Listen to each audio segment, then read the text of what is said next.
ગુજરાતમાં જે પ્રમાણે રાજકોટની પાયલ હોસ્પિટલની શર્મસાર કરતી ઘટના બની જેને દરેક મહિલાઓ દરેક દીકરીઓના મનમાં એક ડર ઊભો કરી દીધો છે।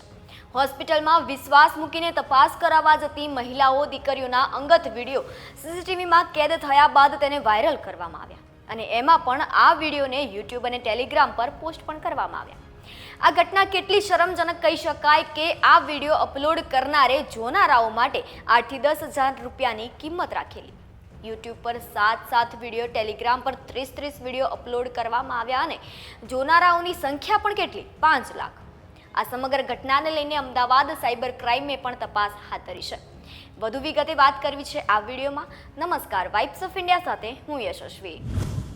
ત્યારે રાજકોટ પાયલ હોસ્પિટલની ઘટનાને કોંગ્રેસ મહિલા નેતા પ્રગતિ આહિરે વખોડી કાઢી છે અને નિષ્પક્ષ રીતે તપાસની માંગણી કરવા માટે તેઓએ જણાવ્યું છે। ત્યારે સાંભળીએ વાઇબ્સ ઓફ ઇન્ડિયા સાથેની વાતચીતમાં તેઓએ શું જણાવ્યું। હું એક મહિલા હોવાના નાતે અને એક મમ્મી હોવાના નાતે હું ચોક્કસથી આ આખી જે ઘટના છે ને વખોડી કાઢું છું અને શર્મ આવે એવી આ ઘટના છે કે જે ગુજરાતના અસ્મિતાને લાંછન લાગે એવી ઘટના છે। કેમ કે કોઈ મહિલા કે નવી પરણેલી દીકરી પ્રેગ્નેન્ટ થતી હોય કે કોઈ મહિલા પ્રેગ્નેન્ટ થતી હોય તો એ હોસ્પિટલે જાય ને ત્યારે એ ડોક્ટર સ્ત્રી હોય કે પુરુષ હોય એમાં એને ભગવાન જોતી હોય। એ મહિલાનો પરિવાર, એ મહિલાના હસબન્ડ એમને ભગવાન માનીને એ મહિલાને હોસ્પિટલે ચેકઅપમાં મોકલતા હોય કે એ દીકરીની સારવાર થશે ને તો એ મહિલાની સ્વાસ્થ્ય કેવું છે, એના ઉદરની અંદર જે બાળક મોટું થઈ રહ્યું છે એનું સ્વાસ્થ્ય કેવું છે, માત્ર એની તપાસ થશે। એના ગુપ્તાંગને નહીં જોવે કે એના ઉપર પેલી ભાષણાભરી નજર નહીં નાખે। એ માત્ર ને માત્ર મહિલા અને એના ઉદરમાં મોટું થયેલા બાળકની સ્વાસ્થ્યની ચિંતા કરશે, એમનો ગ્રોથની ચિંતા કરશે અને આવનારું બાળક કેવી રીતે સુંદર અને સારું જન્મે અને હેલ્ધી જન્મે એની ચિંતા કરશે ડોક્ટર।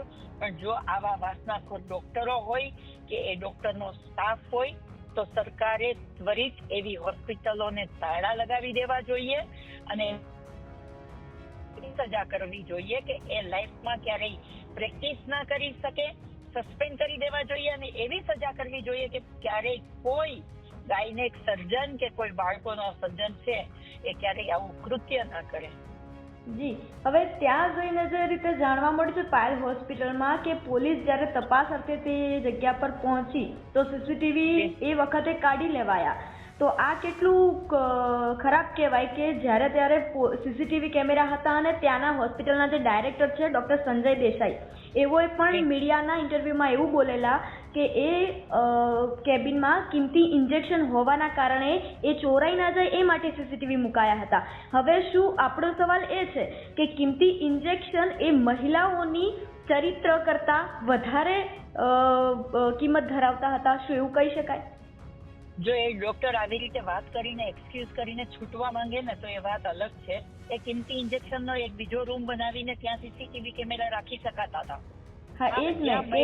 જ્યાં મહિલાઓનું ચેકઅપ થતું હોય ત્યાં કોઈ જાતનો કેમેરો જ ના હોવો જોઈએ। હું તો માનું છું કે જો સ્ટાફ એવો હોય તો સ્ટાફના ફોન પણ ત્યાં અલાઉડ ના હોવા જોઈએ।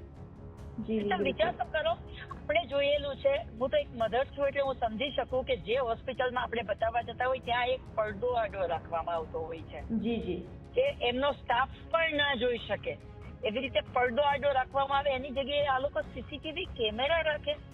મેં ક્યારેય નથી સાંભળ્યું કે મહિલાઓના જયારે આવી રીતે કોઈ પણ ચેકઅપ થતું હોય ત્યાં સીસીટીવી કેમેરા અંદર હોય અને હોય તો એને સજા થવી જ જોઈએ।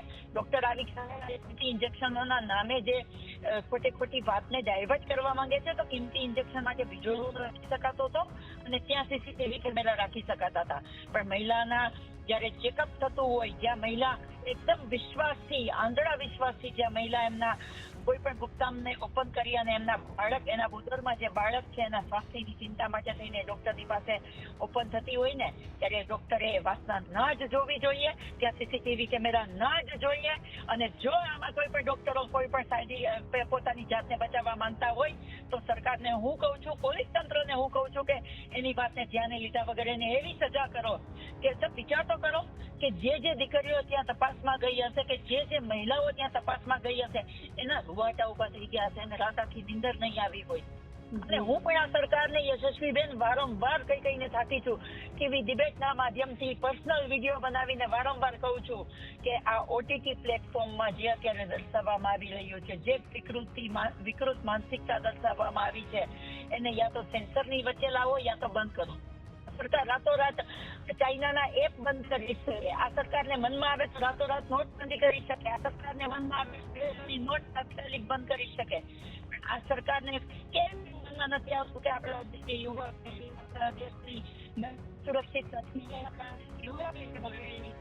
એવા ઓટીટી પ્લેટફોર્મને સેન્સરની વચ્ચે લઈ આવીએ યા તો બંધ કરાવી દઈએ. જી હવે બીજું મારે એ પૂછવું હતું કે આ જે આખો કિસ્સો બન્યો છે એમાં શંકાના દાયરામાં કોણ? કારણ કે 7 વિડીયો યુટ્યુબ પર અપલોડ કરવામાં આવ્યા છે, યુટ્યુબ પર ટેલિગ્રામની લિંક મૂકવામાં આવી છે. એ ટેલિગ્રામના વિડીયો જે છે તે 30 વિડીયો છે અને આ વિડીયો ડાઉનલોડ કરવા માટે 8 થી 10 હજાર રૂપિયા નક્કી કરાયા છે. એટલે કહી શકાય કે મહિલાઓનું ઇજ્જતને આ લોકો વેચી રહ્યા છે ખુલ્લેઆમ. અને જોવાવાળા પણ વ્યક્તિઓ કહી શકાય કે 5 લાખથી વધુ લોકોએ આ વિડીયો પણ જોયો છે. એની વિશે આપ શું કહેશો કે કોણ છે શંકાના દાયરામાં આપની મતે? શંકાના દાયરામાં તો હું એવું માનું છું કે હોસ્પિટલ આખું મેનેજમેન્ટ, હોસ્પિટલ, ડોક્ટર અને એના સ્ટાફમાં જે આરોપીઓ હોય એ પોલીસે તપાસ કરવી જોઈએ.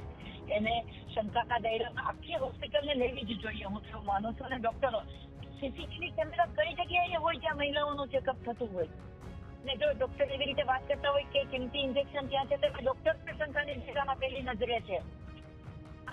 અને મને હું એ ચોક્કસ એવું કહું છું કે એ આખી હોસ્પિટલના મેનેજમેન્ટને, ડોક્ટરોને અને સ્ટાફની તમામની પૂછતાછ થવી જોઈએ. અને એમાંથી જે આરોપી નીકળે એ આરોપીને એવી સજા કરવાવી જોઈએ કે બીજી વાર ત્રીજી વખતે મહિલાની સામે ઊંચી નજર કરતા પણ એમને રૂવાટા ઉભા થઈ જવા જોઈએ. અને બીજા નંબરની વાત, પોલીસ તંત્રએ આમાં નિષ્પક્ષ તપાસ કરવી જોઈએ. સરકારે કોઈ પણ દબાણ ના કરવું જોઈએ. સરકારે પણ આમાં એક સંપત્તિ રાખવી જોઈએ કે આમાં મહિલાઓને નથી મળે. અને હું તો એવું કહું છું કે જેટલી 30 જેટલી મહિલાઓના વિડીયો અપલોડ થયા હોય ને તો એ મહિલાઓ માટે પણ એમના નિવેદન પણ લેવા જોઈએ પોલીસે, એમના પરિવારની પડખે પણ પોલીસે ઉભું રહેવું જોઈએ. અને એ મહિલાઓને જેવી રીતે આપણે સામાજિક ન્યાય અપાવી શકીએ એ રીતે ન્યાય અપાવવો જોઈએ. અને હું તો કહું છું કે આમાં મહિલા આયોગે પણ આગળ આવવું જોઈએ મહિલાઓને ન્યાય દેવા માટે થઈને. રાજકોટ પાયલ હોસ્પિટલની ઘટનાને લઈને આપનું શું માનવું છે તે કોમેન્ટમાં જરૂરથી જણાવો. અને વધુ અપડેટ્સ માટે જોતા રહો વાઇબ્સ ઓફ ઇન્ડિયા. આભાર.